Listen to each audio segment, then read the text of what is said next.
lot of people would consider you smart if you are learning from your experience, but I would consider you smart only when you're learning from other people's experience. A lot of you might be just starting out your jobs. You might be in different sectors. You might be in B school, or maybe you've worked a few years in the job industry. Today, I'm here to talk to you about a few things that I learned over the course of working for the last 4 years. This video is basically something that they never teach you in school. They'll not teach you in graduation. They are not things that can be taught per se, but these are just experiences that people have over the course of working, and I am here so that you can get a competitive advantage over your colleagues or people that you're working with. How do you stand out? How do you make the right career decisions? I'm here to talk about all of it, and so here are 7 things that I learned the hard way, but maybe you can learn it the easy way. So the first point that I would like to tell you is to start with the end in mind. What does this mean? Whenever you're going out to do any job, whenever you're going out to work for someone, understand what your career path is going to be. What is your career in working out in this industry? Are you going to work for 2 years? Are you going to give it 3 years of your time? Are you going to give it 6 months of your time? Have that very clear in your head, because this is really, really important. Not only is it going to help you actually, envision out a plan, you'll really understand when you need to leave, and that is very, very important.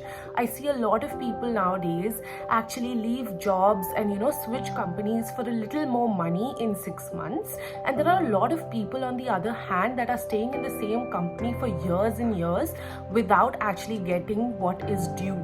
Right? So what you need to do and what you need to really, really understand is that you need to make sure that you know from beginning as to when you want to leave and what is this career path doing for you. For example, when I started out after my MBA, I took up a sales role, but I knew that this is just a stepping stone in order to get into marketing, which is what my interest lied in. So I knew that I was going to do sales till the time I do not get a marketing opportunity. So it was very, very clear for me in my mind that as soon as I get a very lucrative marketing opportunity, I would switch. So the same way, you need to have your career goals in mind. You need to know how much time you're going to do this for. It doesn't mean that, June of 2024, I will leave this company. No, it can be waiting and looking out for a better opportunity. It can be anything, it can be something like, 3 years is a good time for me to spend in this organization and then I move. If you're good at what you do, there will also come a point where you'll get multiple job offers, right?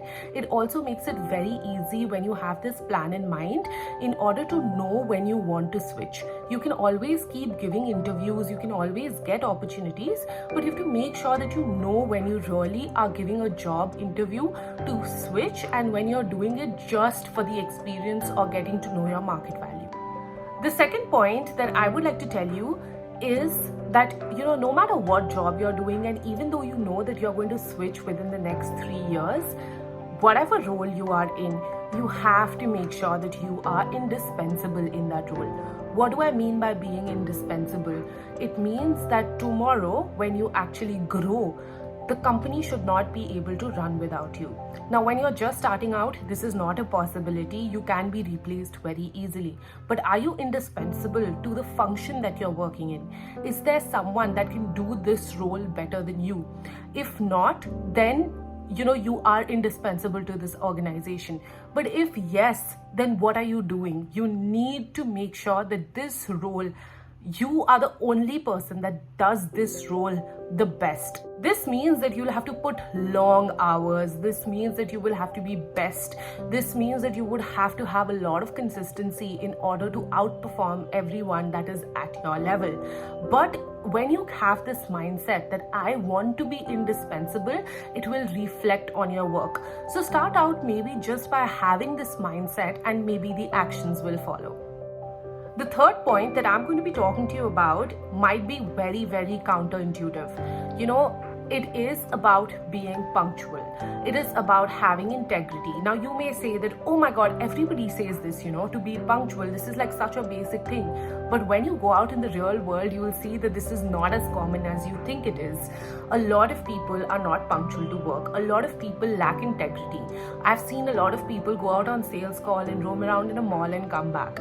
I've seen a lot of people actually, when they're having a work from home job, they are mostly unavailable doing other jobs.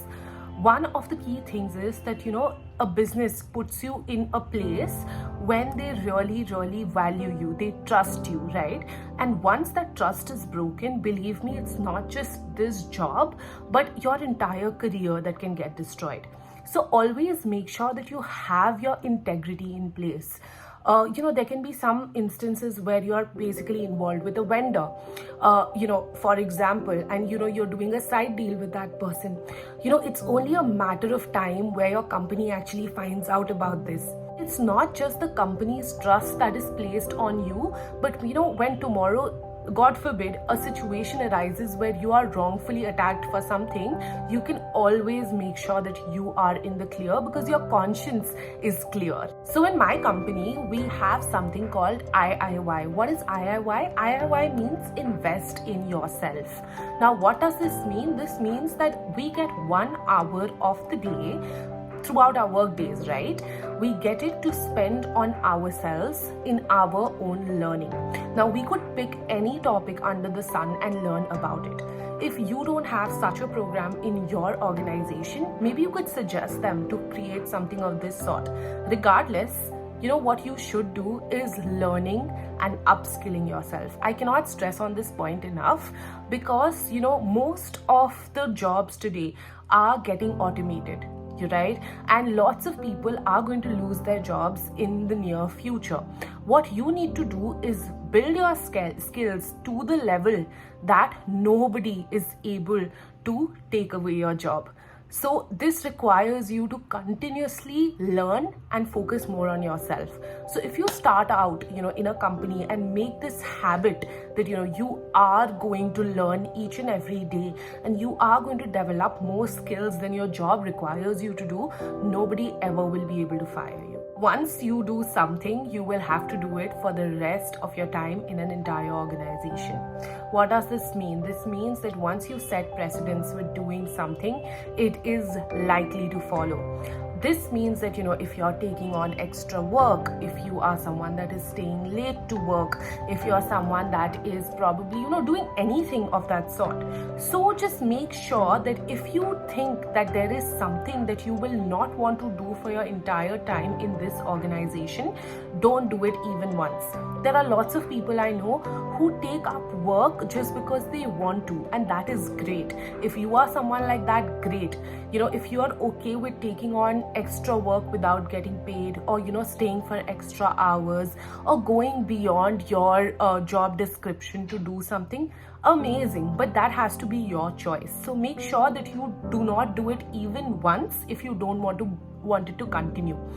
The thing is that once you stretch your limits, it's very easy to then go back and define your limits. You might have heard of a quote that says that it is a very, very small world.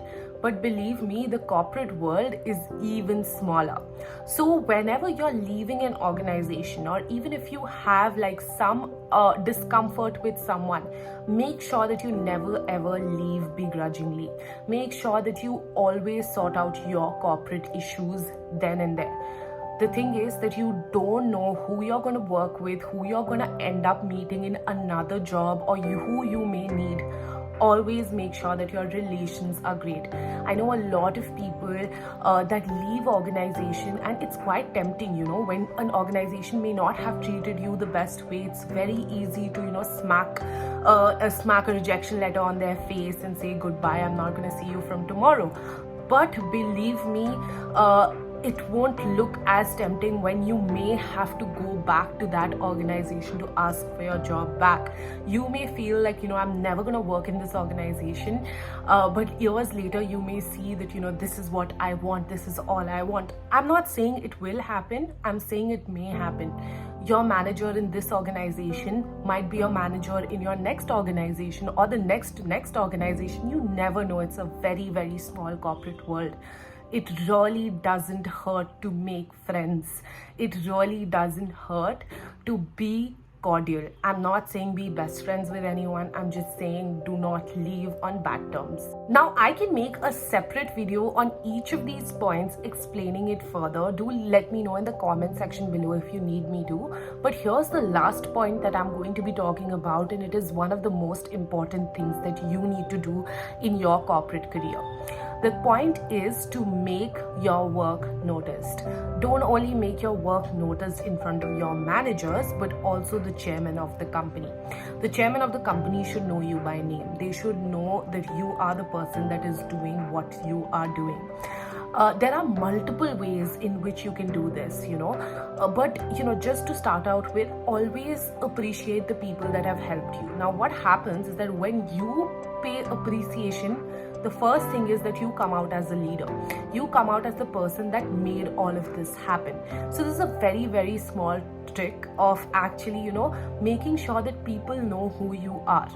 And always make sure that you are you are marked on emails. For example, you are someone that is doing things. You are someone that goes up to the chairman just to say hi and what is happening with your brand, with your company, what is in what way you are being able to contribute, and always ask for suggestions as to how you can do better. Now, of course, I will talk more on a separate video as to how to do this, but this is something that you should do, not very directly, but in a very, very indirect manner. That is all from me in this video, guys. Please give me a big thumbs up if you like this video, and I will see you next time.